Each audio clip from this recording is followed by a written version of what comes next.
নমস্কাৰ প্ৰিয় দৰ্শক, অন্য এটা ভিডিঅ'লৈ মই পুনতে আপোনালোকসকলকে স্বাগতম জনাইছোঁ। আশা কৰোঁ আপোনালোক সকলোৱে ভালে আছে। আজি খুব ধুনীয়া এটা পিঠা ৰেচিপি লৈ আহিছোঁ, গিলাচ পিঠা। আপোনালোকে ভিডিঅ' স্ক্ৰীনশ্বট দেখিছে, গতিকে আহক দেৰি নকৰি এতিয়া মই ভিডিঅ'টোৰ ফালে আগবাঢ়োঁ আৰু আপোনালোকে ভিডিঅ'টো সম্পূৰ্ণকৈ চাই থাকিব। এয়া মই আজি ৰেচিপিটোৰ কাৰণে কি ইনগ্ৰিডিয়েণ্টছ লৈছোঁ দেখিছে, তথাপিতো মই কৈ দিছোঁ। এয়া শুকাই থোৱা পিঠাগুড়ি, আমি যিটো ভাত খোৱা চাউল হয়, ভাত খোৱা চাউলৰ এই কাপটোৰে মই ইয়াতে 2.5 কাপ ল'ম। আৰু এইফালে গাখীৰ লৈছোঁ, এয়া গৰম গাখীৰ। এয়া মোৰ গৰু গাখীৰ হয়, আপোনালোকে যিকোনো গাখীৰ ল'ব পাৰে। গাখীৰখিনি অকণমান গৰম থাকিব লাগে, প্ৰয়োজন হ'লে মই আকৌ অকণমান দি দিম। আৰু এয়া নাৰিকল আৰু গুড়, এইখিনি মই খুব ধুনীয়াকৈ ভাজি লৈছোঁ। আৰু এনেকৈ ভাজিব লাগিব যাতে এয়া লাড়ু নিচিনা হয়, ঠিক এনেকুৱা হ'ব লাগিব। এনেকুৱা জুতি থ'লেহে যিটো পিঠা বনাম পাৰফেক্ট হ'ব। প্ৰথমতে মই পিঠাগুড়িখিনি খুব ধুনীয়াকৈ এটা ঘোল বনাই ল'ম।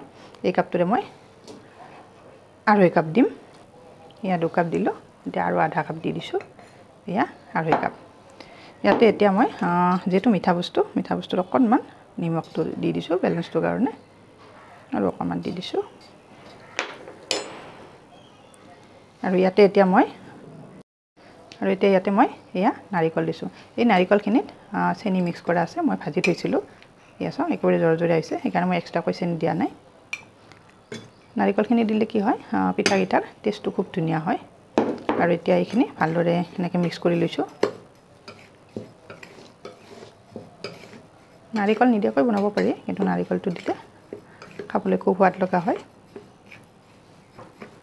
আৰু এতিয়া মই গাখীৰখিনি ইয়াতে দি দিছোঁ অলপ অলপকৈ। যিহেতু পিঠাগুড়ি হয়, সেয়েহে অকণমান গাখীৰ সৰহকৈ লাগিব পাৰে।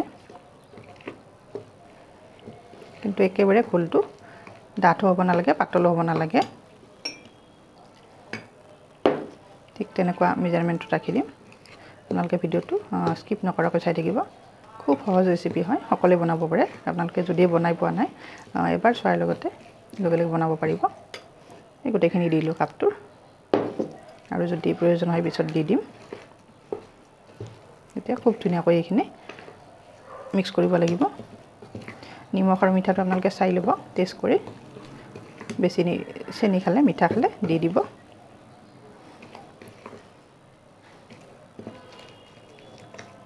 আৰু এতিয়া এইখিনি মই প্ৰায় 15 মিনিট সময় এনেকৈ ৰাখি দিম। আৰু তাৰপিছত যদি প্ৰয়োজন হয় আৰু অকণমান মই গাখীৰ দি দিম। এয়া চাওক এনেকুৱা মেজাৰমেণ্টত ৰাখি দিছোঁ। 15 মিনিট পিছত আপোনালোকক দেখাম।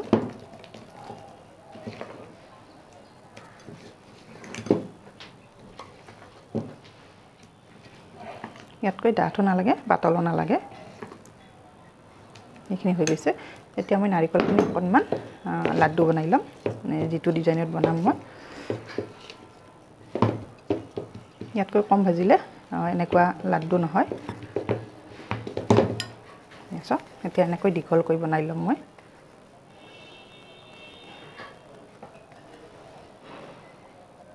নাৰিকলখিনি পাৰফেক্ট হ'লেহে এনেকৈ হাতেৰে দিব পাৰি। চাওক কিমান সুন্দৰ হৈছে। মই এনেকৈ 2টা বনাই লৈছোঁ, যিহেতু মই বেছি নবনাওঁ, 2টা গিলাচত দি দিম। চাওক কিমান সুন্দৰ হৈছে। যিটো ডিজাইন বনাম সেই ডিজাইনটো এনেকৈ দিব লাগিব। চাওক 15 মিনিট হৈ গৈছে। 15 মিনিট পিছতো ঠিকেই আছে, মানে পাতলো হোৱা নাই, ডাঠো হোৱা নাই, ঠিক এনেকুৱা জোখত থাকিব লাগিব। এতিয়া ইয়াতে মই বেকিং পাউডাৰ দিম, তেতিয়া কোমল হয়। এয়া চাওক এইখিনি বেকিং পাউডাৰ দিছোঁ, 1 চামুচ দিয়া নাই। আৰু এইখিনি এতিয়া ভালদৰে মিক্স কৰি ল'ম।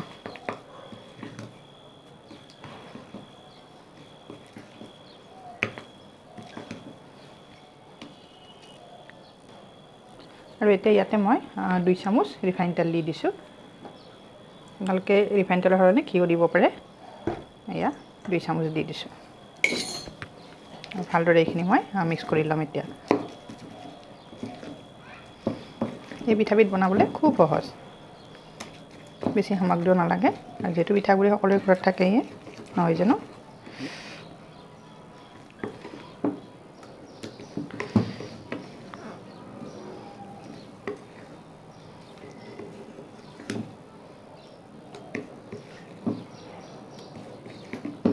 এয়া মোৰ মিক্স কৰা হৈ গৈছে আৰু এইফালে চাওক মই গিলাচ দুটা লৈছিলোঁ যেহেতু গিলাচ পিঠা গিলাচত বনাম সেম সাইজত দুটা লৈছোঁ আৰু ইয়াতে ৰিফাইন তেল এনেকৈ মুছি লৈছোঁ তেতিয়া পিঠাকেইটা খুব সহজে ওলাই আহে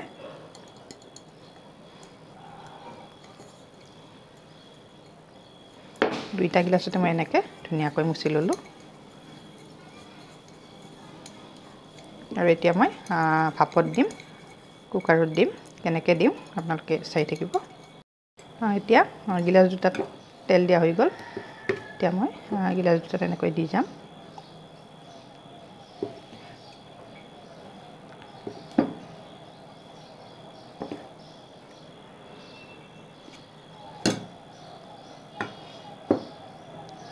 গিলাচটোৰ একেবাৰে ওপৰলৈকে ইয়াতে দিয়া নাই যেহেতু এইখিনি ফুলি উঠিব আৰু মাজত যেহেতু মই নাৰিকলখিনি দি দিম লাড্ডু বনাই থোৱা ৰোল কৰি থোৱা মই যেহেতু দুটা গিলাচত বনাম সেই হিচাপতে মই বনাইছিলোঁ আপোনালোকে তিনিটা গিলাচত দিলে আৰু অকণমান বেছিকৈ দিব লাগিব মই 2.5 কাপ দিছিলোঁ পিঠাগুড়ি খুব ধুনীয়াকৈ হৈ গৈছে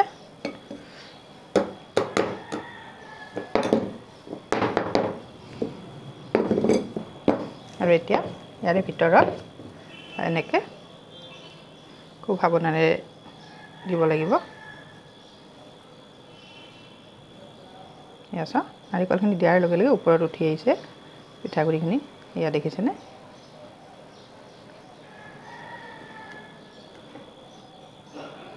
আৰু যেতিয়া ভাপত দিম তেতিয়া ওপৰলৈকে আহিব এইখিনি এনেকৈ ৰাখিব লাগে গেপছ ৰাখি দিছোঁ এইটোতো সেম প্ৰচেছত দি দিম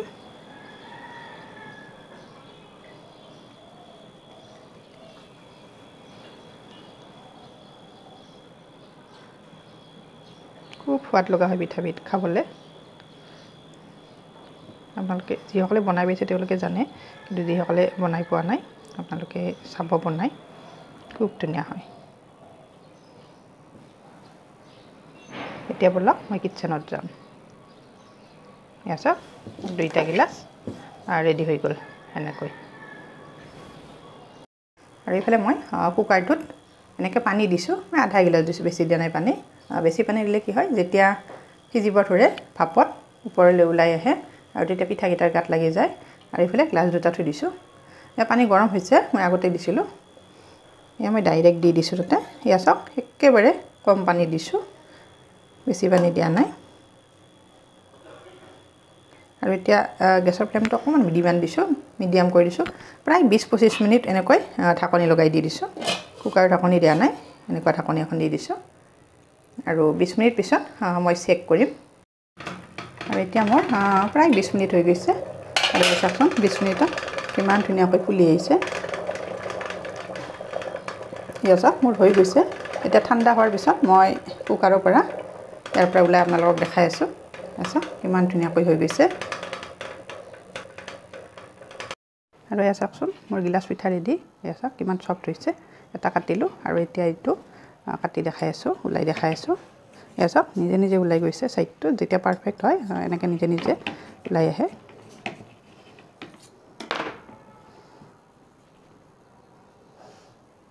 আৰু এয়া চাওকচোন ইমান ধুনীয়া হৈছে পিঠাটো খুব সহজ পিঠা বনাবলৈ এইটো আৰু খাইও খুব সোৱাদ লাগে এতিয়া মই কাটি দেখাই আছোঁ আপোনালোকে যিকোনো চেপত কাটিব পাৰে সৰু ডাঙৰ